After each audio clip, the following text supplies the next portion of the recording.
Now we shall see as a part of control and coordination. We are studying the neural coordination. In that we shall study human nervous system. Human nervous system. So the human nervous system, as I already told you, is made up of neural tissue which consists of neurons and the glial cells. So we also have studied specifically what is the structure of neuron. Now let us study what is the human nervous system consists of. So the human nervous system basically consists of two parts. One is CNS, which stands for Central Nervous System, and the other one is PNS. Okay, PNS stands for Peripheral Nervous System. Peripheral Nervous System. So the under Central Nervous System, this includes two parts or two structures. One is brain and the another one is spinal cord. Brain and spinal cord. From the brain and the spinal cord, there will be arising of a number of neurons.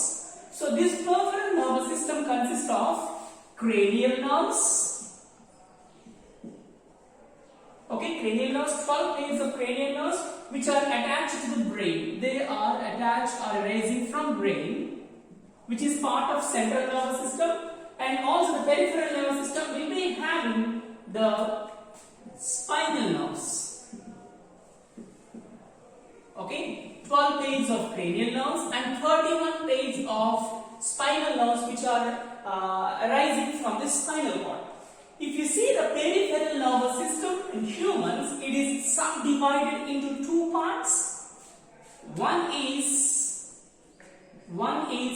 somatic nervous system,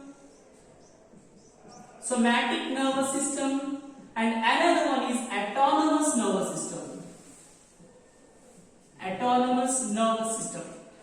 So the somatic nervous system will be connecting the central nervous system to the organs, so-called skeletal system. Skeletal system. So this system is a voluntary system. Voluntary system. As I told you, this is connecting to the central nervous system. All the skeletal nervous system and all are under the control of the brain and the spinal cord. This autonomous nervous system, which is an involuntary nervous system. This autonomous nervous system is divided into again two parts. One is sympathetic nervous system, and another one is parasympathetic nervous system.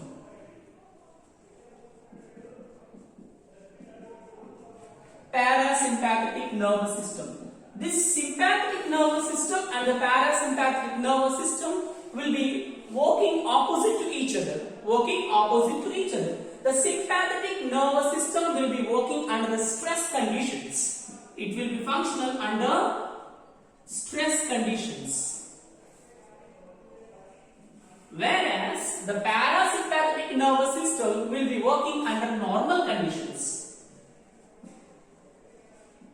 I hope you understand. What is the stress condition means? You say when you see something very sudden things, or if you see a dog barking at you, or if you see a lion just coming very close, these are all sudden situations. At that situation, the sympathetic nervous system will be working, whereas in the normal conditions, say when you are cool, that at that time the parasympathetic nervous system will be functional.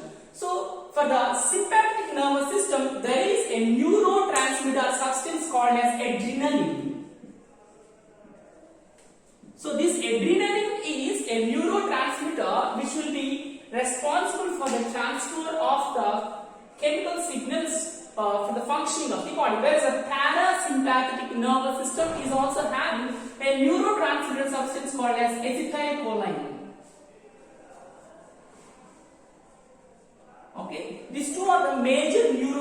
these are substances. Sympathetic nervous system and the parasympathetic nervous system both will be working opposite to each other. Now, if you see the human brain, we'll go for one of this. One is brain. We'll go for the first one, brain.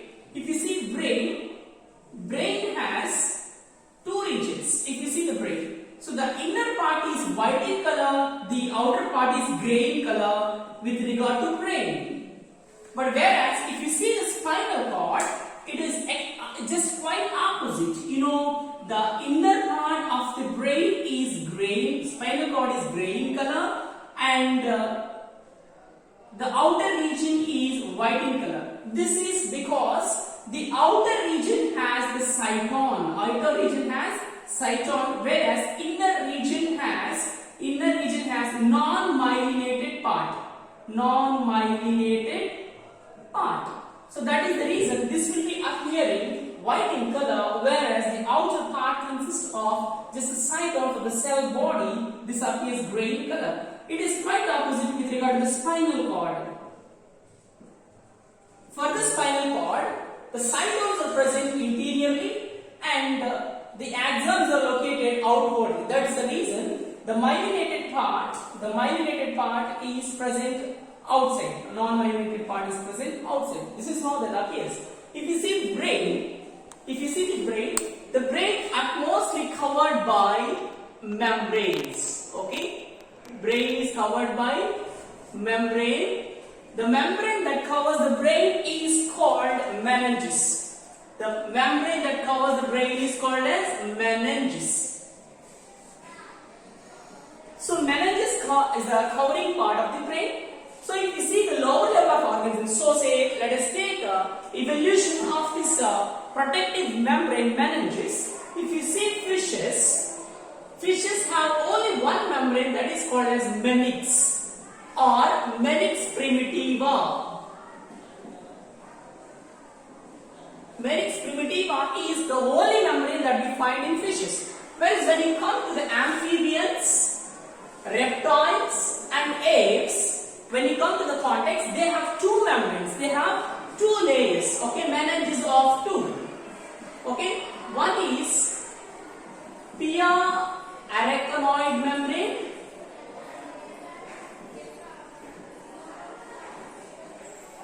and the another membrane, which is the outermost membrane, is called as dura mater. Dura mater. So in these apes and amphibians and reptiles, we will be having only two membranes. But coming to the context of mammals, mammals are having, say mammals means we are mammals, okay? Mammals are having three membranes. The outermost membrane is called as dura mater. The middle layer is called as arachnoid membrane. Arachnoid matter. The innermost layer, which is very close to the brain, is called as pia mater. Pia mater. The dura mater is very close to the cranium. I think you remember the cranium. What is cranium? Cranium or the cranial box is the one which consists of brain. So cranium is constructed with eight bones. Okay, a frontal, sphenoid, temporal, occipital. Okay, these are all different cranial bones. So brain is present inside it. So if you see the arrangement of these membranes, imagine this is cranium.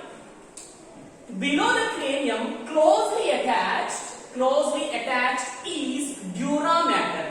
Very closely attached is dura mater. Below the dura mater, there is another membrane that is called as arachnoid membrane. This is called as arachnoid matter. Arachnoid matter. Below the arachnoid matter, we have the innermost layer, which is very close to the brain, is called as pia mater. Pia mater. So between these two membranes, say for the cranium and the dura mater, the space is very negligible. But whereas between the dura mater and the arachnoid membrane, there is a space.